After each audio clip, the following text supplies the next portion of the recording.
प्रिय विद्यार्थियों, आप सभी का स्वागत है आपके अपने YouTube चैनल जी के लोना स्टडी पर। आज हम करने वाले हैं BSTC 2022 के राजस्थान सामान्य ज्ञान के मात्र 10 मिनट में 50 प्रश्न करने वाले हैं। BSTC 2022 के लिए राजस्थान सामान्य ज्ञान के जीके के मात्र 10 मिनट में 50 प्रश्न करने वाले हैं। अति महत्वपूर्ण प्रश्न होने वाले हैं। तो चलिए फिर आज की शानदार क्लास को स्टार्ट करते हैं। एक नंबर प्रश्न है हमारा, गार्डन बाग कहाँ पर स्थित है। गार्डन बाग है वो हमारा जैसलमेर में स्थित है। तो जो ए नंबर ऑप्शन एकदम राइट हो जाएगा कि गार्डन बाग है वो कहाँ पर स्थित है। गार्डन बाग जो कि जैसलमेर में स्थित है। और अगला प्रश्न है, राजस्थान की प्रथम महिला मुख्य सचिव कौन थी। राजस्थान राज्य की प्रथम महिला मुख्य सचिव है वो कुशाल सिंह थी। कुशाल सिंह जो कि राजस्थान की प्रथम महिला मुख्य सचिव थी। और अगला प्रश्न है 3 नंबर प्रश्न, राजस्थान के गांधी के रूप में किसे जाना जाता है। राजस्थान के गांधी के रूप में गोकुल भाई भट्ट को जाना जाता है। गोकुल भाई भट्ट जो कि राजस्थान के गांधी के रूप में जाने जाते हैं। थेवा कला किस स्थान की प्रसिद्ध है। थेवा कला है वो कौन से स्थान की प्रसिद्ध है। थेवा कला है वो हमारे प्रतापगढ़ की प्रसिद्ध है। तो जो डी नंबर ऑप्शन एकदम राइट हो जाएगा। थेवा कला है वो कौन से स्थान की प्रसिद्ध है, प्रतापगढ़ की है। और अगला प्रश्न है 5 नंबर प्रश्न, अलगोजा है वो क्या है। अलगोजा है एक वाद्य यंत्र है। तो जो हमारा सी नंबर ऑप्शन एकदम राइट हो जाएगा। अलगोजा क्या है, अलगोजा एकदम एक वाद्य यंत्र है। ये है अलगोजा, जो कि 2 प्रकार की बांसुरी के टाइप की है, वो डंडी है आपस में जुड़ी हुई होती है। और अगला प्रश्न है, कोटा बूंदी बारा और झालावाड़ जिले जाने जाते हैं। कोटा बूंदी और बारा झालावाड़, कोटा बूंदी बारा झालावाड़ जिले हैं जो कि हाड़ौती क्षेत्र के अंतर्गत आते हैं। तो जो हमारा बी नंबर ऑप्शन एकदम राइट हो जाएगा। कोटा बूंदी बारा और झालावाड़ है जो कि हाड़ौती क्षेत्र के अंतर्गत आते हैं। और अगला प्रश्न है 7 नंबर प्रश्न, वीर दुर्गादास राठौड़ की मृत्यु है वो कहाँ पर हुई। वीर दुर्गादास राठौड़ की मृत्यु है वो उज्जैन में हुई। तो जो हमारा सी नंबर ऑप्शन एकदम राइट हो जाएगा। वीर दुर्गादास राठौड़ की मृत्यु है वो उज्जैन में हुई। और अगला प्रश्न है 8 नंबर प्रश्न हमारा, पृथ्वीराज विजय कृति के लेखक है वो कौन है। पृथ्वीराज विजय कृति के जो लेखक है वो जयानक है। पृथ्वीराज विजय के जो लेखक है वो जयानक है। और पृथ्वीराज रासो के जो लेखक है वो चंद्रवरदाई है। तो यहाँ पर जो हमारा डी नंबर ऑप्शन एकदम राइट हो जाएगा। पृथ्वीराज विजय के लेखक है वो जयानक है। और अगला प्रश्न है 9 नंबर प्रश्न, मेवाती बोली से संबंधित जिला है वो कौन सा है। मेवाती बोली से संबंधित जिला है वो अलवर है। तो जो हमारा डी नंबर ऑप्शन एकदम सही हो जाएगा कि मेवाती बोली से संबंधित जिला है वो कौन सा है। मेवाती बोली से संबंधित जिला है वो अलवर है। और 10 नंबर प्रश्न आज का हमारा, बम नृत्य किस स्थान से संबंधित है। बम नृत्य जो कि हमारा किस स्थान से संबंधित है। बम नृत्य हमारा भरतपुर से संबंधित है। तो ए नंबर ऑप्शन एकदम राइट हो जाएगा। बम नृत्य है वो कौन से स्थान से संबंधित है। बम नृत्य जो कि भरतपुर से स्थान से संबंधित है। और 11 नंबर प्रश्न है, कंठी नामक आभूषण है वो कहाँ पर पहना जाता है। कंठी नामक आभूषण, कंठी नामक आभूषण जो कि गले में पहना जाता है। तो जो सी नंबर ऑप्शन एकदम सही हो जाएगा कि कंठी नामक आभूषण है वो कहाँ पर पहना जाता है, गले में पहना जाता है। और 12 नंबर प्रश्न है, कौन सी जाति पाबूजी की अनुयायी है। कौन सी जाति पाबूजी की अनुयायी है। जो थोरी जाति है वो पाबूजी की अनुयायी है। तो जो हमारे यहाँ पर ए नंबर ऑप्शन एकदम सही हो जाएगा कि कौन सी जाति पाबूजी की अनुयायी है, थोरी जाति है जो कि पाबूजी की अनुयायी है। और अगला प्रश्न आज का हमारा 13 नंबर प्रश्न की, पटुओं की हवेली कहाँ स्थित है। जैसलमेर में स्थित है। पटुओं की हवेली जो कि जैसलमेर में स्थित है। और अगला प्रश्न है, पटुओं की हवेली वो जैसलमेर में स्थित है। और अगला प्रश्न है, राजस्थान राज्य अभिलेखागार है वो कहाँ पर स्थित है। राजस्थान राज्य अभिलेखागार है वो बीकानेर में स्थित है। तो जो हमारा ए नंबर ऑप्शन एकदम राइट हो जाएगा। राजस्थान राज्य अभिलेखागार है वो कहाँ पर स्थित है, बीकानेर में। 15 नंबर प्रश्न आज का हमारा, राजस्थान के किस जिले को जांगल प्रदेश के नाम से भी जाना जाता है। राजस्थान का वह जिला जिसे जांगल प्रदेश के नाम से जाना जाता है वह हमारा बीकानेर है। बीकानेर जो कि राजस्थान में जांगल प्रदेश के नाम से भी जाना जाता है। और 16 नंबर प्रश्न आज का हमारा, मुँह से बजाया जाने वाला वाद्य यंत्र है वो कौन सा है।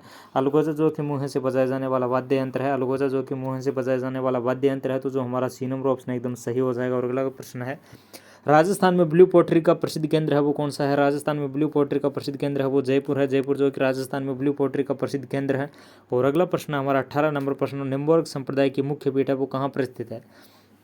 निम्बोर्ग संप्रदाय की जो मुख्य पीठ है, निम्बोर्ग संप्रदाय की मुख्य पीठ है वो इस्लामाबाद में स्थित है। इस्लामाबाद में निम्बोर्ग संप्रदाय की मुख्य पीठ है वो स्थित है। 19 नंबर प्रश्न है, बसंतगढ़ का शिलालेख है वो किस वंश से संबंधित है। बसंतगढ़ का शिलालेख किस वंश से संबंधित है। बसंतगढ़ का जो शिलालेख है वो चावड़ा वंश से संबंधित है। चावड़ा वंश से संबंधित है बसंतगढ़ का शिलालेख। और 20 नंबर प्रश्न हमारा, विराटनगर किस जनपद की राजधानी थी। विराटनगर है वो कौन से जनपद की राजधानी थी। विराटनगर है वो हमारे मत्स्य जनपद की राजधानी थी। विराटनगर जो कि मत्स्य जनपद की राजधानी थी। 21 नंबर प्रश्न हमारा, राजस्थान की कुल स्थलीय सीमा है वो कितनी है। राजस्थान की कुल स्थलीय सीमा है वो 5920 किलोमीटर है। 5920 किलोमीटर है जो कि राजस्थान की कुल स्थलीय सीमा है वो। और अगला प्रश्न है 22 नंबर प्रश्न, राजस्थान में मीठे पानी की सबसे बड़ी झील है वो कौन सी है। राजस्थान राज्य में मीठे पानी की जो सबसे बड़ी झील है वो जयसमंद झील है। जयसमंद झील जो कि राजस्थान में मीठे पानी की सबसे बड़ी झील है। और अगला प्रश्न है 23 नंबर प्रश्न, खनिज उत्पादन मूल्य की दृष्टि से राजस्थान का देश में कौन सा स्थान है। खनिज उत्पादन मूल्य की दृष्टि से राजस्थान का देश में 5वां स्थान है। है। खनिज मूल्य उत्पादन की दृष्टि से राजस्थान का जो देश में 5वां स्थान है। और अगला प्रश्न है, चंबल नदी का उद्गम है वो कहाँ से होता है। चंबल नदी का जो उद्गम है वो जानापाव की पहाड़ियों से होता है। चंबल नदी का उद्गम जानापाव की पहाड़ियों से होता है। और राजस्थान का सबसे प्राचीन व संगठित उद्योग कौन सा है। राजस्थान का सबसे प्राचीन व संगठित उद्योग है वो सूती वस्त्र उद्योग है। राजस्थान का सबसे प्राचीन व संगठित उद्योग है वो सूती वस्त्र उद्योग है। और न्यूनतम लिंगानुपात वाला जिला है वो कौन सा है। न्यूनतम लिंगानुपात वाला जो जिला है वो धौलपुर है। धौलपुर जो कि न्यूनतम लिंगानुपात वाला जिला है। बालाथल सभ्यता का विकास राजस्थान के कौन से शहर में हुआ। बालाथल सभ्यता का विकास राजस्थान के उदयपुर जिले में हुआ। बालाथल सभ्यता का विकास जो कि राजस्थान के उदयपुर जिले में हुआ। और अगला प्रश्न है, राजस्थान में सफ़ेद सीमेंट का उत्पादन है वो कहाँ पर होता है। राजस्थान में सफ़ेद सीमेंट का उत्पादन है अब वो घोटन में होता है। और अगला प्रश्न है, जरगा पर्वत किस जिले में स्थित है। जरगा पर्वत है वो कौन से जिले में स्थित है। जरगा पर्वत जो कि हमारा उदयपुर में स्थित है। जरगा पर्वत है वो कौन से जिले में स्थित है। उदयपुर में स्थित है। राजस्थान का सर्वाधिक आर्द्र स्थान है वो कौन सा है। राजस्थान का सर्वाधिक आर्द्र स्थान है वो माउंट आबू है। तो जो हमारा डी नंबर ऑप्शन एकदम राइट हो जाएगा। राजस्थान का सर्वाधिक आर्द्र स्थान है वो कौन सा है। राजस्थान का सर्वाधिक आर्द्र स्थान है वो माउंट आबू है। 31 नंबर प्रश्न है, तेजाजी की घोड़ी का क्या नाम था। तेजाजी की घोड़ी का जो नाम था वो लीलन था। लीलन जो कि तेजाजी की घोड़ी का नाम था, लीलन है वो तेजाजी की घोड़ी का नाम था। और अगला प्रश्न है हमारा 32 नंबर प्रश्न, मेवाड़ के इस रूप नाम से कौन जाने जाते हैं। मेवाड़ के इस रूप नाम से है वो कौन जाने जाते हैं। मेवाड़ के इस रूप नाम से राणा प्रताप जाने जाते हैं। राणा प्रताप जो कि मेवाड़ के इस रूप नाम से जाने जाते हैं। ये है महाराणा प्रताप जो कि मेवाड़ के इस रूप नाम से जाने जाते हैं। और अगला प्रश्न है हमारा 33 नंबर प्रश्न, राजस्थान में सौर वेधशाला है वो कहाँ पर स्थित है। राजस्थान में सौर वेधशाला है वो हमारे उदयपुर में स्थित है। राजस्थान में सौर वेधशाला है वो कहाँ पर स्थित है। सौर वेधशाला है जो कि उदयपुर में स्थित है। और अगला प्रश्न हमारा 34 नंबर प्रश्न, पन्नाधाय पुरस्कार का संबंध है वो कौन से क्षेत्र से है। पन्नाधाय पुरस्कार का जो संबंध है वो हमारा सामाजिक सेवा से है। पन्नाधाय पुरस्कार का संबंध है वो सामाजिक सेवा से है। और अगला प्रश्न है 35 नंबर प्रश्न, राजस्थान का सबसे बड़ा राष्ट्रीय उद्यान है वो कौन सा है। राजस्थान का सबसे बड़ा राष्ट्रीय उद्यान है वो रणथंभौर का राष्ट्रीय उद्यान है। रणथंभौर राष्ट्रीय उद्यान जो कि राजस्थान का सबसे बड़ा राष्ट्रीय उद्यान है। और अगला प्रश्न है, राजस्थान में सर्वाधिक ऊंचाई पर स्थित झील है वो कौन सी है। राजस्थान में सर्वाधिक ऊंचाई पर स्थित जो झील है वो नक्की झील है। और राजस्थान की सबसे गहरी झील है वो भी नक्की झील है। और अगला प्रश्न है, राजस्थान में आदिवासियों का सबसे बड़ा मेला है वो कौन सा है। राजस्थान में आदिवासियों का जो सबसे बड़ा मेला है वो बेणेश्वर मेला है। बेणेश्वर मेला जो कि राजस्थान में आदिवासियों का सबसे बड़ा मेला है। और ये है जहाँ पर करोड़ों जनसंख्या, लाखों जनसंख्या में है आदिवासी है वो इकट्ठा होते हैं। आदिवासियों का सबसे बड़ा मेला है वो बेणेश्वर मेला है। और अगला प्रश्न हमारा 38 नंबर प्रश्न, राजस्थान में कितने यूनेस्को विश्व धरोहर स्थल है वो स्थित है। राजस्थान में 8 यूनेस्को विश्व धरोहर स्थल है वो स्थित है। और अगला प्रश्न है, रणकपुर का प्रसिद्ध जैन मंदिर है वो कौन से जिले में स्थित है। रणकपुर का प्रसिद्ध जैन मंदिर है वो पाली जिले में स्थित है। रणकपुर का प्रसिद्ध जैन मंदिर जो कि पाली जिले में स्थित है। और ये है रणकपुर का प्रसिद्ध जैन मंदिर जो कि पाली जिले में स्थित है। और अगला प्रश्न हमारा 40 नंबर प्रश्न, मांडू के प्रसिद्ध किले का निर्माण है वो किसने करवाया।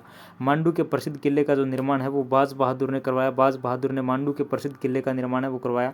और ये है मांडू का किला जो कि प्रसिद्ध मांडू का किला है जो कि प्रसिद्ध है। इसका जो निर्माण है वो बाज बहादुर ने करवाया। 41 नंबर प्रश्न हमारा, अमर ज्योति स्मारक किस जिले में स्थित है। अमर ज्योति स्मारक है वो जयपुर में स्थित है। अमर ज्योति स्मारक जो कि जयपुर जिले में स्थित है। अमर ज्योति स्मारक किस जिले में स्थित है, जयपुर जिले में। और ये है अमर ज्योति स्मारक जो कि जयपुर जिले में स्थित है। और अगला प्रश्न हमारा 42 नंबर प्रश्न, राजस्थान में सर्वाधिक पुरुष साक्षरता वाला जिला है वो कौन सा है। राजस्थान में सर्वाधिक पुरुष साक्षरता वाला जो जिला है वो झुंझुनू है जो कि सर्वाधिक पुरुष साक्षरता दर रखता है। और अगला प्रश्न है, बालसमंद झील का निर्माण किसने करवाया। बालसमंद झील का जो निर्माण है वो उद्देश्य ने करवाया। बालसमंद झील का निर्माण किसने करवाया। बालसमंद झील का जो निर्माण है वो उद्देश्य सिंह ने करवाया। और अगला प्रश्न है हमारा 44 नंबर प्रश्न है, अनूपगढ़ का किला है वो किस नदी के किनारे स्थित है। अनूपगढ़ का किला है वो कौन सी नदी के किनारे स्थित है। अनूपगढ़ का किला है वो घग्गर नदी के किनारे पर स्थित है। 2.5 दिन का झोंपड़ा है वो कहाँ पर स्थित है। 2.5 दिन का झोंपड़ा जो कि अजमेर में स्थित है। 2.5 दिन का झोंपड़ा ये है। 2.5 दिन का झोंपड़ा जो कि अजमेर में स्थित है। और पृथ्वीराज तृतीय के घोड़े का नाम क्या था। पृथ्वीराज तृतीय के घोड़े का जो नाम था वो नाट्यरंबा था। पृथ्वीराज तृतीय के घोड़े का जो नाम था वो नाट्यरंबा था। और अगला प्रश्न 7 नंबर प्रश्न, मांडलगढ़ दुर्ग की आकृति है वो कैसी है। मांडलगढ़ दुर्ग की जो आकृति है वो कटोरानुमा है और मंडलाकृति है। मंडलाकृति और कटोरानुमा दोनों प्रकार की आकृति है मांडलगढ़ के किले की। और ये है मांडलगढ़ का दुर्ग। मांडलगढ़ का दुर्ग है जिसकी जो आकृति है वो कटोराकार भी है, साथ ही साथ इसकी आकृति है वो मंडलाकार भी है। और अगला प्रश्न है, नगर सभ्यता कहाँ पर स्थित है। अजमेर में, टोंक में, नागौर में, जालौर में। नगर सभ्यता वो हमारी टोंक जिले में स्थित है। नगर सभ्यता जो कि टोंक जिले में स्थित है। और ये है नगर सभ्यता। और अगला प्रश्न है, कर्णपुर सभ्यता है वो स्थल कहाँ पर है? कर्णपुरा सभ्यता जो कि हनुमानगढ़ जिले में स्थित है। कर्णपुरा सभ्यता कहाँ पर स्थित है? कर्णपुरा सभ्यता जो कि हनुमानगढ़ जिले में स्थित है।